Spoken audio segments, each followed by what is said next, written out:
Stay watching the video because I'm gonna run you through a average American house and its plumbing. This is the toilet. This is the bathtub. This is a water heater that I had to install. But I'm really surprised you guys stick them up in an attic.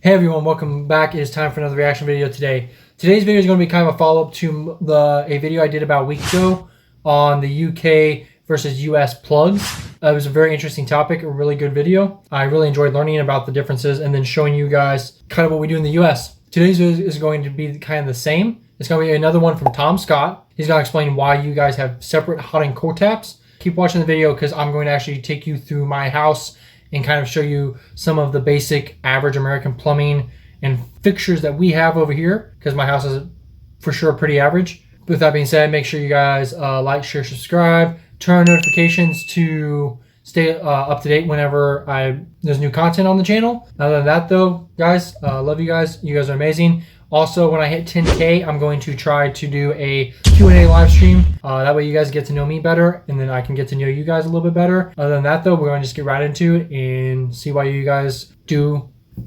your guys' hot and cold taps the way you do. The mixer tap.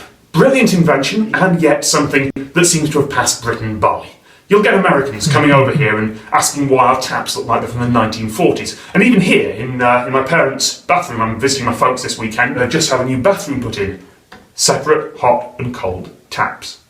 And there are all sorts of theories out there about why that might be, generally revolving around, well, we're British and stiff upper lip and, you know, we don't need mixer taps, we've never had them. And, well, that's partly true, but it also goes back to how houses in Britain were constructed after World War II. In most old British houses, there's a cold water storage tank up in the attic. It's reasonably sized, about 200. Okay, maybe I paused too soon, but I'm really surprised you guys stick them up in an attic. Are your guys' attics commonly finished? Because I know we don't really have attics, we have more like crawl spaces. Anyway, we don't really, at least in my area, again, it goes different state by state, but since we have cold winters, we don't put any plumbing other than venting up into an attic space because it can freeze and obviously burst and cause a lot of water damage. So, do you guys have finished attics is the question. 50 litres, and that in turn feeds a hot water storage tank that's for the central heating and for hot water in the bathroom and the kitchen and so on. But the trouble is, that might not be entirely safe drinking water, because that cold water storage tank in some houses that weren't properly maintained might have been open to the elements, or silted up, or covered with iron rust, or in one particular case that you can read about, have a couple of dead rats floating in it. That water might technically not be drinkable, and under the regulations, I looked up the regulations, it is not counted as drinking water. The cold, meanwhile, at least certainly in the kitchen and sometimes the bathroom too, the cold water comes straight from the mains. That counts as drinkable.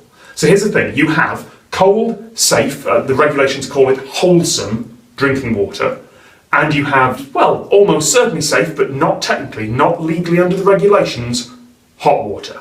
And never the twain shall meet. If you have a mixer tap, then technically the unsafe hot water, in worst case scenario where there's a backwash valve failure and the mains turns off, that unsafe water could go backwash through all the systems and go out to contaminate the rest of the street or the rest of the water system. That's not legal, therefore no mixer tap. You don't cross the streams. Nowadays, of course, it's a little bit different. This house had its hot water tank ripped out a few months ago. The attic is now just a big empty space again. And, well, there's a very modern, shiny bit of technology downstairs that heats up water on demand. All new build houses go this way. They've got mixer taps. It'll be absolutely fine. But I remember being told as a kid, never drink from the hot water tap. And that stuck with me. Even now, if there is a mixer tap and I want to drink from it, I will run the cold water for a few seconds just to make sure that anything that's unsafe has come out of it. Even now, old habits die hard, and sometimes these things just feel a bit safer. I in some ways, I mean, it's definitely understandable why you guys do that. I kind of like it actually a little bit better. He was kind of saying, I don't know if he was calling those hot water heaters. We have hot water heaters, so I feel like all water is pretty safe to mix. But that's not always the case though, because a hot water heater can rust out, and even though it's not leaking, it can become contaminated. So I actually do like the not having mixer taps. It's very foreign and different to us, but it doesn't really look that much different. It's not that much different in the plumbing, I'm sure. So in some ways, actually, I kind of like it better. I want to know, are new builds going over to water heaters, and then therefore you no longer are going to have these separate hot and cold taps? Like, this video is, I think, 6 years old, so now are you guys starting to see more and more mixer taps? Let me know below in the comments. With that being said, stay watching the video because I'm going to run you through a average American house and its plumbing. Okay, for those that are interested, I'm going to show you kind of an average American bathroom. I live in a relatively small house for America, so I have kind of a small bathroom. I only have one bathroom here. But yeah, so this is our multi-faucet, hot, cold, pretty basic. This is the toilet. The more modern toilets have the 2 flush thing. Mine is kind of older, so it does not. This is the bathtub / shower. That's pretty basic here. I did hear something about you guys having smaller or bigger tubs, that we have small tubs. Ours are about 16 inches deep, and they don't have much of a slope on the backside. So if that is actually a thing, let me know. Other than that, though, yeah, again, hot, cold, pretty basic. Now, I want to mention in my previous video, one of them, I was talking about water purification and just kind of how the US is just not really that great. So this is actually our water filter that I have. It's a continuous water filter. So that's pure, clean water that's coming out of there. So this is not technically tap water. This is the tap, the kitchen's faucet. Again, it's a dual faucet. It's got the hot's forward, cold is in the back. So it's just a single head, hot and cold both come out of this faucet. That's definitely becoming more and more common here in the States, that style of faucet. I did want to show you guys the plumbing a little bit. This is a garbage disposal, which I've heard that you guys don't have as much, or you guys don't have too often because you don't want food and bits to get into your water supply, which totally makes sense. This is metal wiring, so it's protected against, so anytime wire is exposed, it has to be in a metal casing to protect it. These are the traps. These are technically against code, but when you move into older homes, things get grandfathered in. That's how it works in the US. So even though these are against code, until I change them or change the kitchen, I am not required by law to replace them. There's the water filter right there. And that's about it for the drain plumbing. Pretty basic. This is my basement. You guys don't have them too often, I don't think, except if they're in really old homes. I'd say in my area, they're about 50-50. So about every other house has a basement. But more important, this is a water heater that I had to install when I moved in because I didn't have one. The cold from the main trunk is coming in here. That's my cold line. Comes into here, fills it up. And then all the hot comes out of this line. And that's what feeds the whole house. But this cold line, even though it's feeding the water heater, is not where all the water for the house comes from. It's actually only for the hot. It's bypassed. So this is my main water line to the inside of my house. And then you kind of branch off of it. So this is before the water heater. So this has nothing to do with the water heater. This is just tap water straight from the water treatment plant. So probably not the best quality of water, but it doesn't go through the water heater, and we don't really drink out of the hot water ever. We never really use hot water for coffee or anything, so we always use the cold. This is some drain plumbing.